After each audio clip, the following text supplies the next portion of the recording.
जब America tariff से दबाव बनाता है तो भारत का कमबैक भी बिल्कुल नॉर्मल नहीं हो सकता।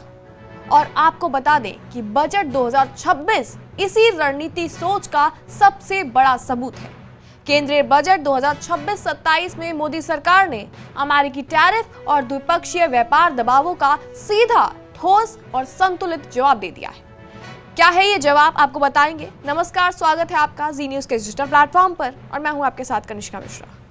एक तरफ जहां अमेरिका ने टेक्सटाइल, फुटवियर और समुद्री उत्पादों पर 50% का टैरिफ दबाव बनाया था, तो वहीं भारत ने अपने कमजोर सेक्टरों को डूबने नहीं दिया। यानी कि वित्त मंत्री निर्मला सीतारमण ने बजट में साफ किया है कि टेक्सटाइल, फुटवियर और मरीन प्रोडक्ट्स जैसे श्रम प्रधान सेक्टरों को राहत, डाइवर्सिफिकेशन दोनों मिलेगा। मतलब ये कि भारत अब सिर्फ एक बाजार नहीं रहेगा, बल्कि सप्लाई चेन का मजबूत केंद्र भी बन जाएगा। और अब आते हैं उस हिस्से पर जहां भारत ने चालाकी से अमेरिकी मांगों को संभाल लिया और ट्रंप के टैरिफ गेम का गेम ओवर कर दिया है।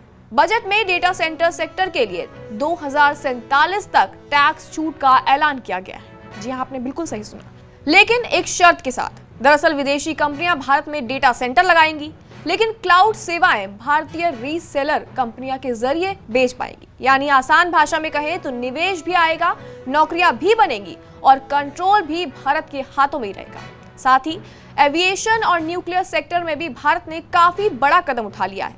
आपको बता दें कि बजट में विमान के पुर्जों और परमाणु ऊर्जा उपकरणों पर ड्यूटी खत्म करने का प्रस्ताव भी रखा गया है और इससे अमेरिकी एविएशन और न्यूक्लियर कंपनियों को भारत में कारोबार बढ़ाने का मौका भी मिलेगा। तो वहीं आपको बता दें कि शांति एक्ट और न्यूक्लियर पावर में प्राइवेट एंट्री पहले ही अमेरिकी मांगों का हिस्सा थी और अब भारत इसका पूरा फायदा उठाना चाहता है। साथ ही इस बजट में SEZ पर खास फोकस रखा गया है, क्योंकि असल लड़ाई यहीं पर है। सरकार ने SEZ में मैन्युफैक्चरिंग यूनिट्स को रियायती दरों पर DTA में बिक्री की अनुमति दे दी है और इसका मतलब साफ है कि जो यूनिट्स अमेरिकी टैरिफ के कारण बंद होने के कगार पे थी, उन्हें अब सांस लेने का मौका भी मिल जाएगा। पिछले 5 सालों में सिर्फ 7 SEZ में 666 यूनिट्स बंद हो चुकी हैं और सरकार अब ये गलती दोबारा नहीं दोहराना चाहती है।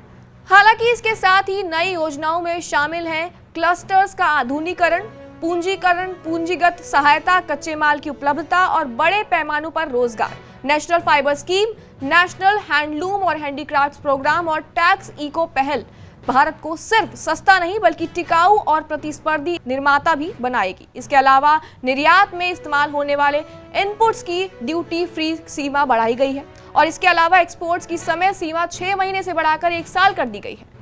यानी कि छोटे निर्यातकों को अब सांस लेने की जगह मिल जाएगी। बजट 2026 बताता है कि भारत अब टैरिफ दबावों से डरने वाला देश नहीं है। जहां जरूरत है वहां भारत अपने सेक्टरों को बचा भी रहा है।